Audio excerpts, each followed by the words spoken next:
In today's Leeds news, Farke has learned old Leeds United lessons, what's next for the Academy stars, and Leeds plot Geertruida move.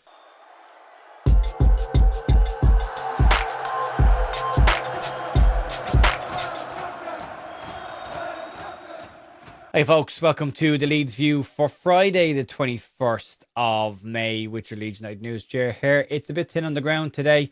We're expecting a Daniel Farke press conference. It looks like right now it's going to be tomorrow.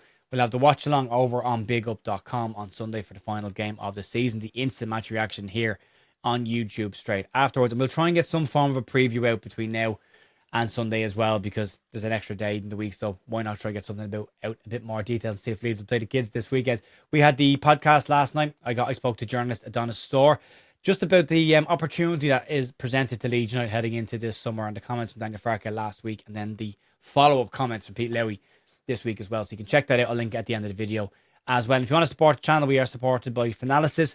And if you want to get involved in that, there's tons of Leeds United content creators over there. There's a thread where you can give your thoughts on Leeds United without the toxicity of some of the other social media platforms, as well as polls, player ratings, manager ratings, all that kind of stuff is there as well. You can check it out for free. QR code in the bottom corner or the link down below. Right, that's that stuff out of the way. Let's talk about Daniel Farke and an old Leeds United captain talking about Leeds learning from old lessons. So we know last week Daniel Farke spoke about Leeds needing to learn the lessons of the past, and he is clearly tapped into what's gone on with Leeds United in the past, whether someone in the club has educated him on what has happened in the past, or whether he's gone out of his way or kept a close eye on what had actually happened. But he does seem very aware of what happened the last time Leeds United were in the Premier League, and keen to make sure that that does not happen again. And it feels like he's had those comments probably in his locker for a couple of months, waiting to use them when the appropriate time came around. And former Leeds United wide man and captain Robert Snodgrass believes that Farke has learned lessons that Leeds United made in the past after that first year in the Premier League, and it's helped the team to build momentum over this season. Snodgrass was speaking with OLBG, and he had praise for Daniel Farke's tactical approach this year and the momentum that he's built up over the past three seasons, and how he has brought Leeds to where they are right now. And speaking to OLBG, he said the following: Daniel Farke has done a tremendous job at Leeds United. I feel he has learned a great deal from the last time Leeds were in the Premier League, and he's taken those lessons on board regarding the specific challenges and different level of competition the team would face this time around.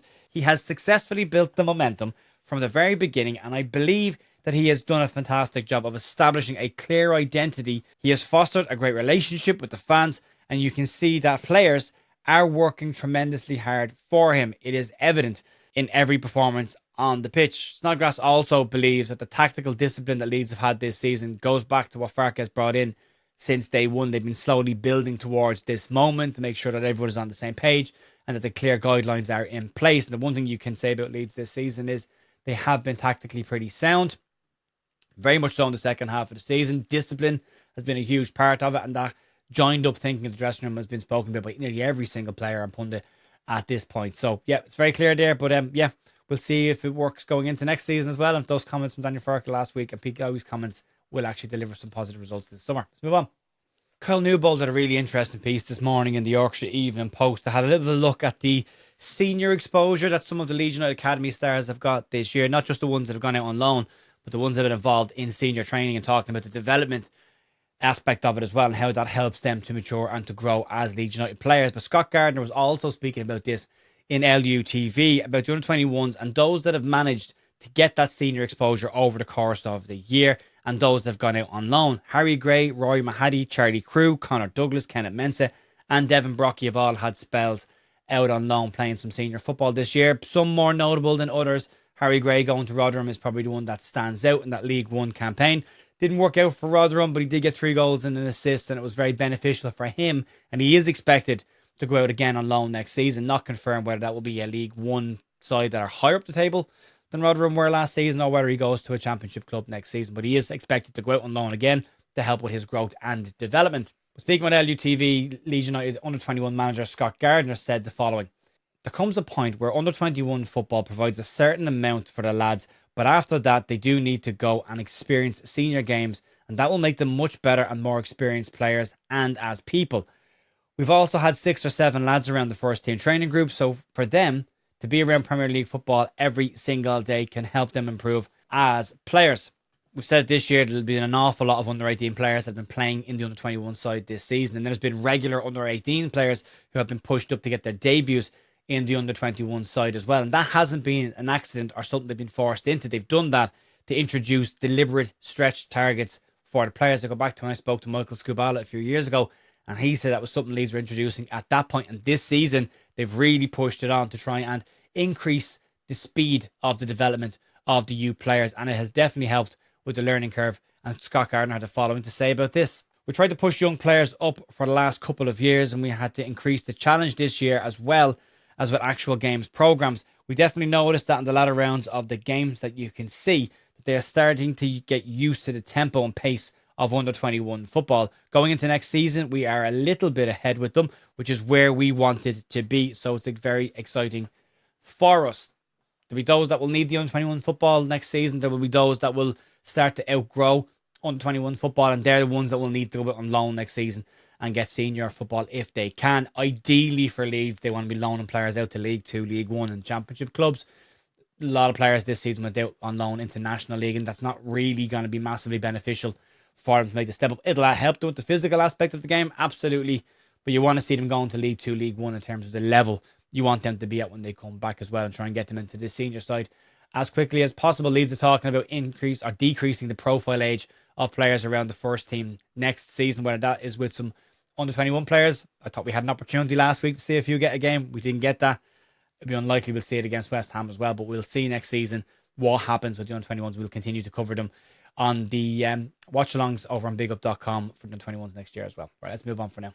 So this transfer story has picked up a little bit of pace over in Germany, but still very much in the rumour mill territory for me, because the sources it's coming from wouldn't exactly be uber reliable at this moment in time. So stick it very much in your rumour mill category for right now. But Sports Boom are claiming that Leeds United are planning to make a move for on loan Sunderland defender lufc Geertruida.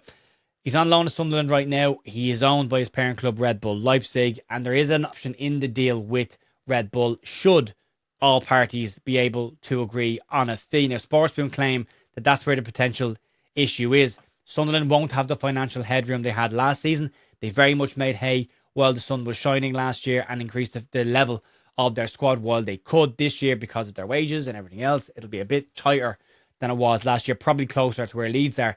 And that's where they believe the issue is here. Sports Boom claim that the interest from Leeds United is something that Red Bull Leipzig would be open to, and they're open to a potential conversation around a potential £26 million move for the versatile wing-back.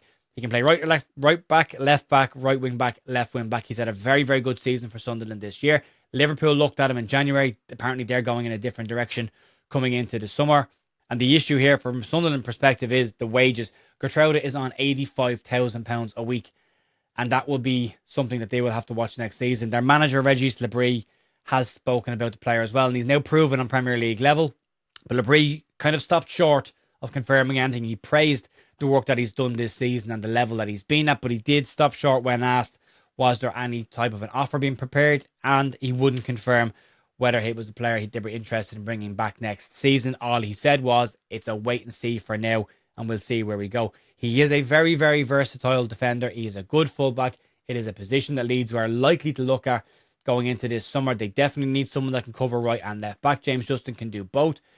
Geertruida is more naturally a right-sided player, but can very comfortably play on the left-hand side as well. So you'll have two players that can potentially move across both. James Justin can also deputise at centre-back as well. So you've got a bit of versatility in that backline. It's an interesting one to keep an eye on. I don't know if I overly believe it at this moment in time. Sports Boom track record is incredibly hit and miss. They do get some things right. They do get a lot of things wrong as well. But there is some noise in Germany as well from Red Bull's side. The easy connection here is the fact that Leeds and Red Bull have got a link. That's the easy connection here. We've already had a couple of players linked with Leeds this year from Red Bull who've gone elsewhere already. So that's always there. We'll keep an eye on it though. We'll add him to our list and we'll see where we go. He's a good player. Definitely one I would be interested in bringing in for Leeds next season. But I don't know if the price, given Leeds' wage budgets and given what Leeds are looking to spend the next season, is exactly the level they want to be spending money on the fullback when they need probably to spend the bigger money on the more creative players. We'll see. Keep an eye on it. Right, folks, that'll be it for me today. You can check out the podcast from last night. That'll be shown down below somewhere. You can also subscribe to the channel if you like the content. And you can download Finalysis for free using the link down below or the QR code just below me right here. Outside that, enjoy the rest of your day. I'll talk to you soon. See you later.